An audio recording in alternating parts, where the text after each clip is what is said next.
It's now time for the number one podcast in iHeartRadio. It's Your House is Key, the podcast that opens the door to your dream home.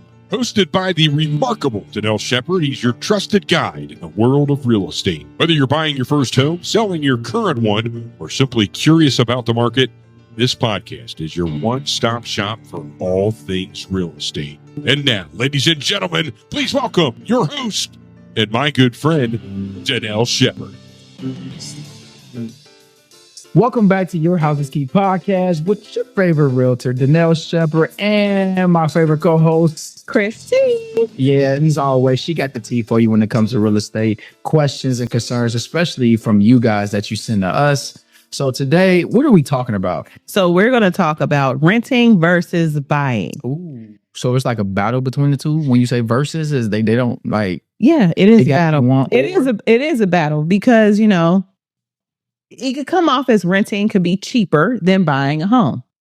I like how you say that. What's up back there? We got to talk about those upfront costs, right? Because people think about down payment. When you say down payment, I always think about like a large lump sum. Like I don't have $50,000 in the bank just to give to somebody. She about to get her license. I'd rather have $3,000 when we slide this on the table. Yeah, and then I can move on into my apartment. But well, before you even get started, I have to tell the people, okay, if you're renting, it is okay. Yes. But the ultimate goal that you get from us, that you get out of any of this, is not to be a lifetime renter. Mm-hmm.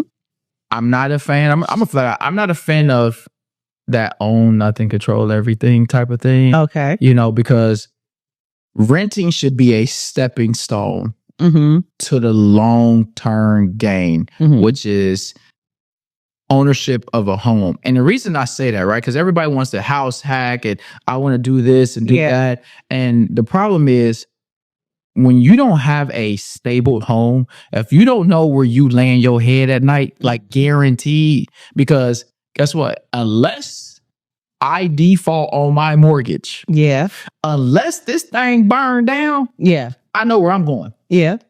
When you renting, and I know we're going to cover it. Yeah. They raise that rent.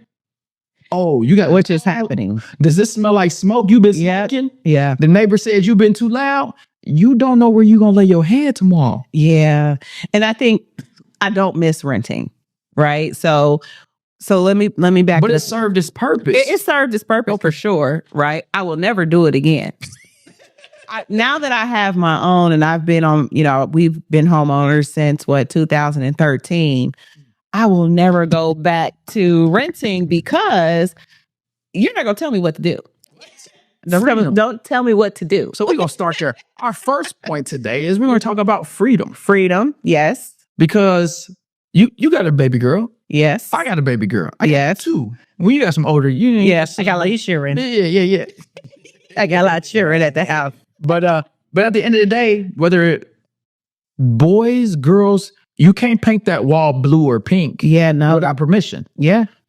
You can't have that dog running around in the front or backyard. Not only without permission, without an extra deposit. Yeah. And your rent gonna be a little bit higher. Yes. Just in case. Just because. Yes. Just because they can. Because they can. Right. And so however you move in your apartment, it has to go through that landlord. So to your point, if you have pets, they're going to charge you up to $150. And it's probably more because when I was renting, we were renting. I'm not telling anybody to do this. I didn't pay no extra fee and I had a dog. But please. I'm not going to encourage you all I'm a landlord to do what I did. But I'm not paying you $150. Honesty is key. But I was honest with myself and I said I wasn't going to pay that. No, but you could pay up to $150 or it could be up to $350. It just depends on whatever rules they website. Whatever their rules are. No landlord is the same. Yeah, no. And then you have slumlords, right? And luckily, I've never had to experience a slumlord, but I think my first apartment, they were trying to get over with extra fees when you move out. You know, they don't want to give you a deposit back. Oh, there's a stain in the carpet. That's not $1,500. That stain was there when I moved in. How am I responsible for that person's macaroni and cheese still being in the carpet? I'm not responsible. So when talking about the freedom, right? Also, someone's popping up. Yeah. Once a month. Once a month. Yeah. Because not only are they collecting the rent, Yeah. they also checking in on their investment. Yeah. They want to make sure. And all I got to do is give you a 24-hour notice. Yep. That's it. Yep. 24-hour notice. So when you own your own, that freedom of I don't have to open my door unless I want to, Mm-hmm. speaks volumes on what you can do and how you can do it. And freedom is one big thing. There's something I want to talk about that comes along with freedom. It's actually going to compile of a couple of topics, which is equity. Yeah. Because equity is gained as you continue, the value of the house goes up. Yes. Obviously, as you continue to pay the mortgage, Mm-hmm. what you owe goes down. And so there's a difference in there, and that generates your equity, right? Mm-hmm. And so a lot of people say, well, I don't want to pay no mortgage. Yeah. Well, what you think $1,300, $1,400, $1,500 is doing? Yeah. It's paying a mortgage. It's just not your mortgage, right? And when you paying somebody else's mortgage, they're getting the benefits of owning a home. Yeah. And there's nothing like just Okay, so let's just break down the misconception that renting is cheaper than purchasing. Right? So that was something I was ignorant at before I owned my first home. ignorance is not bad. The It's definition is lack of knowledge. lack of knowledge, That's right? it. So I wasn't privy to the benefits Okay. of owning a home. I was stuck on the dollar amount, not realizing I'm actually coming out cheaper If owning. in long term. Long term. Even, Yep. but if you're smart about it, right? So I think we've covered this in a previous podcast, but if not, that, your first home should be a starter home, unless you want it to be your forever home. You pick and choose. Our first home was a starter home. Get you ready. It gets you ready. So it was a short sale, our first home. So Right. we purchased our home for $55,000.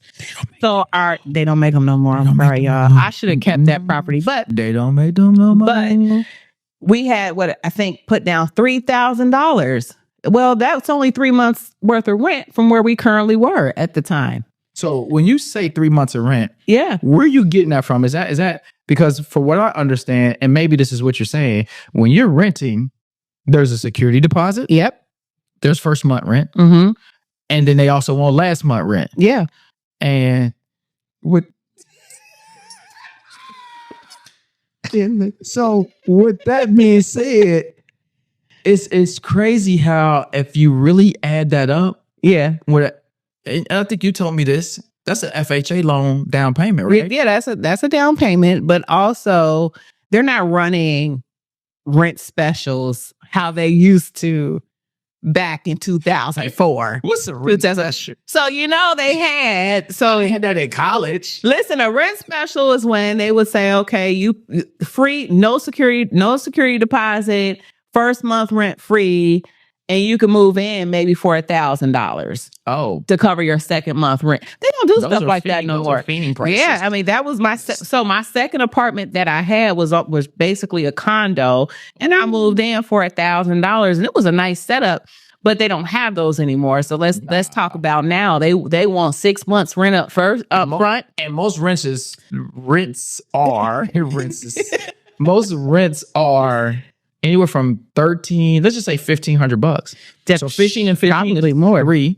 Yeah, Plus another 15 is 45, if my math is right. So you just put down $4,500. yeah, FHA loan or low down payment grants mm-hmm. that's out there. There's so many programs with the right lender. I got you. Don't worry about it. Yeah, With the right lender, and there's actually some no down payment, yeah, and you can put that 3 months up because that can go towards your escrow. Yeah. Because escrow needs 3 months. But most people don't realize that you're still paying the same premiums and fees. Yeah. They just hide it. Yeah, they hide it. And so I think you just have to assess what works well for you. So for example, my grandmother has been a forever renter. And I asked her, why have you never purchased a home? Well, she doesn't like to commit to one area or one part of town. So that makes sense for her. She sounds like a player. Yeah, she is. She ain't competing. She's a player. And she fly. And she fly. Yeah, she says, no, I think she owned a condo in Avondale, right up the street from Zion. Those real big, like brick. Yeah, so it was a condo back in the day, but then she sold that. But she likes to move. She used to like to move around, not so much now. So that makes sense for her. So you got to weigh your options. What makes sense to you? Correct. Right. First, but even going into, I would, again, for me personally, I would never rent because it's what comes with it. You're sharing basically a building with other people. You got to deal with different type of smells if they're cooking food. Some people can't cook. You're dealing with different animals, dogs, cats, or whatever the case may be. I just like being in the comfort of my own space, doing what I want to do when I want to do it and not have to ask for permission. And there's a lot of benefits and perks that comes with owning your own home. But I think also what I had mentioned to you earlier is one thing I did miss was, listen, you have to pay for maintenance now. Ooh. In an apartment. I didn't really have to worry about it, but you brought up a good point. So what I wanted to say, and the point that I brought up is, but you're still paying for it. Yeah. Because if my mortgage, let's just say at the price that you said before, those $50,000, $80,000, at the end of the day, if my mortgage is $1,100 and your rent is $18,000, where do you think that extra money is going towards? That maintenance, the care. You want me to come fix a leaky faucet? Yeah. I got to call Joe the plumber. At the end of the day, you got to realize you're still paying for it. It's how they lump it in. It's like buying a car. They going to lump in all that extra maintenance in your monthly payment. And they could do it at any time. Let's start right there. So you just get stressed out real quick. We get to that point. Just remember, so renting was like when you got your first car. Yeah. When your car was in your parents' name and everything else, nothing ever went wrong.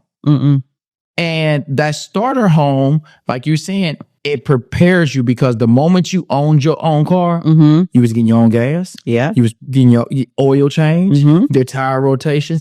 It prepared you for your bigger house, for the bigger. And a lot of people don't realize, and be careful renting condos. Yeah. Because I got a client who's a buddy of mine, wasn't you? But I had another one, and they know I'll talk about them. They bedroom was a 20 by 22. Good grief. And their kids' bedroom was 15 by 14.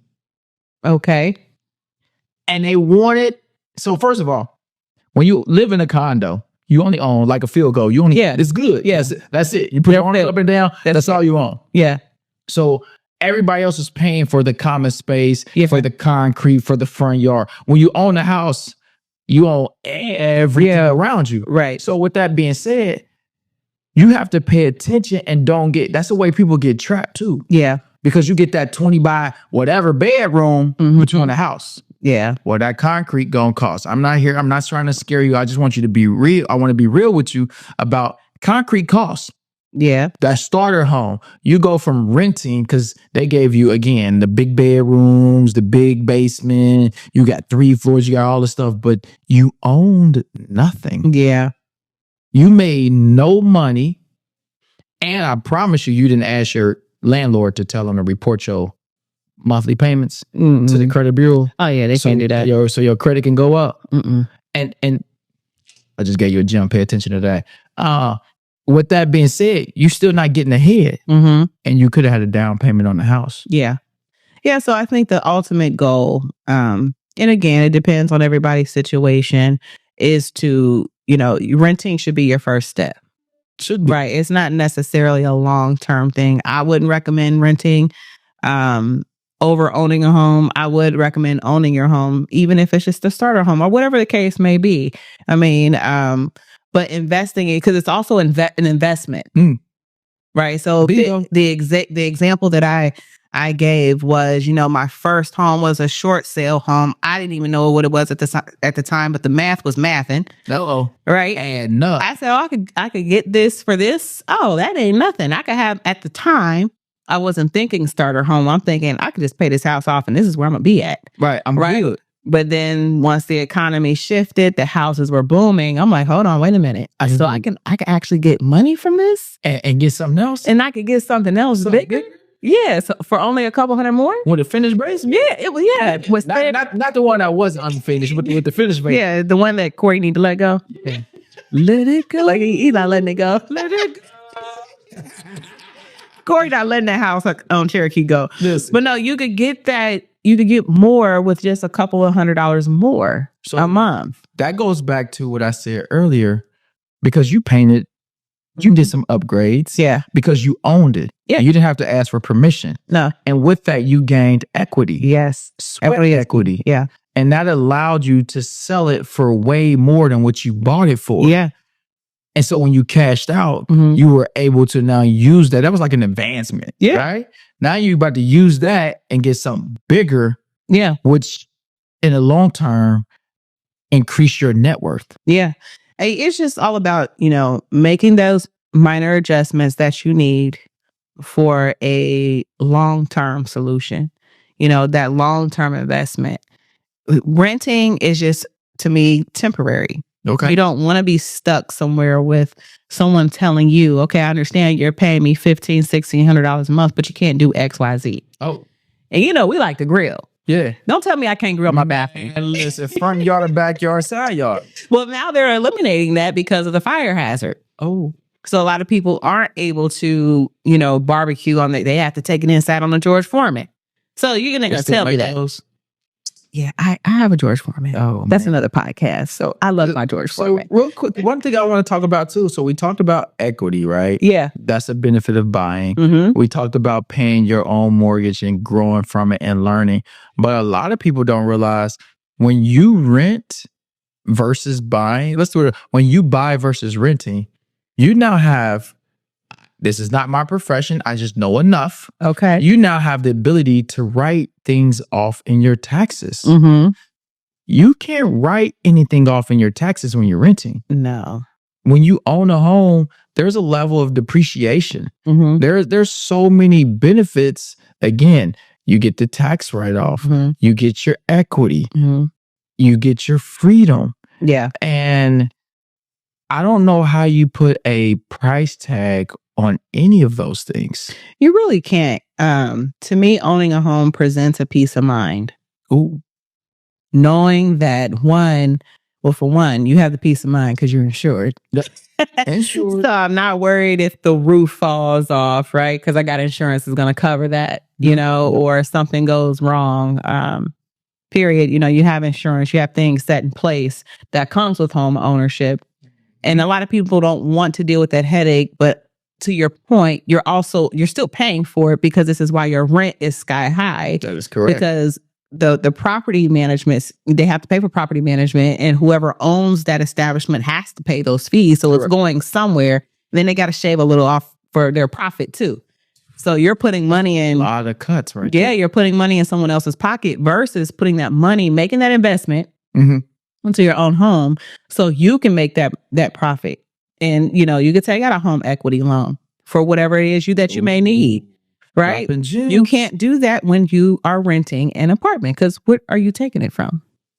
I don't own anything. You go to the bank, say, I want to take out a home equity loan, but I'm renting. And they're like, what are you doing? Home equity loan. We definitely going to cover in another subject. So, but just know it's a benefit of owning a house. Some people use it to invest. Some people, when life happens and it starts lifing. Yeah. Some people, got to pay medical bills, got to pay tuition until they could put it back. But there's so much that you can do. And again, you can sell the house. This is what you said. Mm-hmm. You can sell a house and get something better. Yeah. Or out the country. And you don't need a 30-day notice. No. And nowadays it's really a 60-day notice because I got to give you 30 days before my 30 days really to give you time so Yeah. Because I don't really know. I don't dance in that field. But renting can, again, I want you to understand, if you are renting and your life requires you to rent, Yeah. it is okay. Yeah, there's nothing wrong with renting. But the mindset, I believe, this is just personal for me, that when you own, you write your own story, your own narrative, because now you can use it for the benefit of you and or your family or your business. Yeah. You put your business in your house. Again, I'm not your tax professional, but if you put your business in the house, you get an office room. Yeah, you writing off part of your house because you're not working from there. Yes. And again, who's doing that? And if you have enough where you own your first house and you make enough money where you don't have to sell your first house and you can buy the second house, now you got rental income. Yeah. Now you become the landlord. See, that's why I said I wish I'd never sold my first. I mean, the first house did us do just diligence, right? So we received a nice cushion. They played its role. It served its purpose, right? Sure did. But of course, you're not going to find nothing like that now in this economy. But to your point, even this home I'm in now, I was telling my husband that I don't want to sell it for sale. I would love to just rent it out to, a family member or just keep it as a property for us when we move on to the next greatest big thing, right? I can't wait till they call me. That house gonna be it's gonna be nice. It's gonna be nice. I want to build it so on a nice lot. I guess for me, if somebody came up to you today and say, "Hey, how do I, when it comes to renting, how long should I stay in there?" I mean, because I rented. What would you tell them? And then I'll tell you what I tell them. I would say one, look at your finances. Yeah. See what you can afford. Yeah. It's okay to look in the market. Just get on Zillow to see what's out there. Hey, we're not gonna say that name. Listen. Or sorry, yourhouseskey.com. See what's out there. See what's out there. See if what you're wanting is within your price range. And you can make those adjustments wherever necessary. Make sure your credit is in place. And get call a lender or get with your realtor. Your realtor may have a lender for you to take out the hassle. To take out the hassle. And then go from there. Because I wasn't necessarily ready to purchase my first home. My mom happened to call me and say, "Hey, this house for sale 2 doors down." And I said, "I'm not. What are you talking about?" I remember that day like it was yesterday. I was on my way home from work. And I'm like, "Mom, I don't have time." I don't have time for this conversation. She said, "No, this is a short sale." And my mom's very smart, very business oriented. She said, "Listen, I need you to listen to me. This is what I need you to do." And I did. The playbook. Yeah. And it was a process, but it was the smartest decision that I could have done. Is because again, that experience and now going into my second home, being at my second home, showed me that I will never rent again because it doesn't benefit me and what I'm looking to do. Correct. And I'm glad you said it like that. So my advice, I got a couple questions. Are you here on an assignment? What is your work life? Are you here to doing a project 2-3 years and now they're going to move you back out? Also, are you just here for schooling, which is almost the same, right? Because not everybody want to live on campus, but they want a place to go.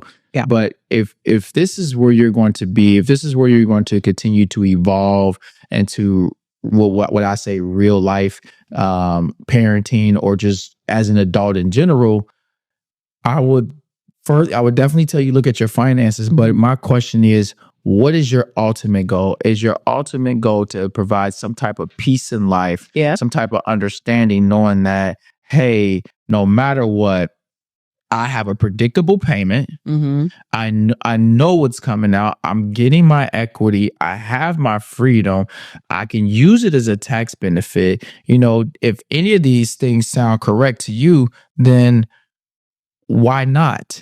Why not own something that you can call home or a castle and allow yourself to just grow? Yeah. Until again, flowers, when you put a flower in a pot, it's expected to outgrow that pot. Yeah. And it's okay to get up and repot it. And there you go. Yeah. You got to move yourself to a new area for you to grow and expand in some more. So again, I do agree that renting is a temporary thing, but you want to look at the benefits and how many benefits you throw away by not owning what's yours. Yeah. Because at the end of the day, you still make time to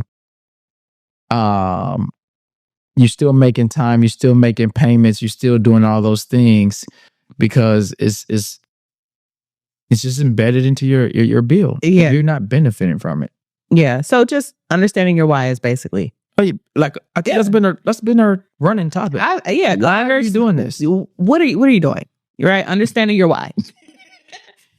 Why are you doing this? Right. And once you understand your why, then you can move accordingly. But I always suggest that, of course, when you're starting this process, connect with someone who can help you that is an expert in this area. So that way you're just not out here looking at articles or doing your own research, because everything you see on the internet is not accurate. Get with the expert, whether if it's a realtor.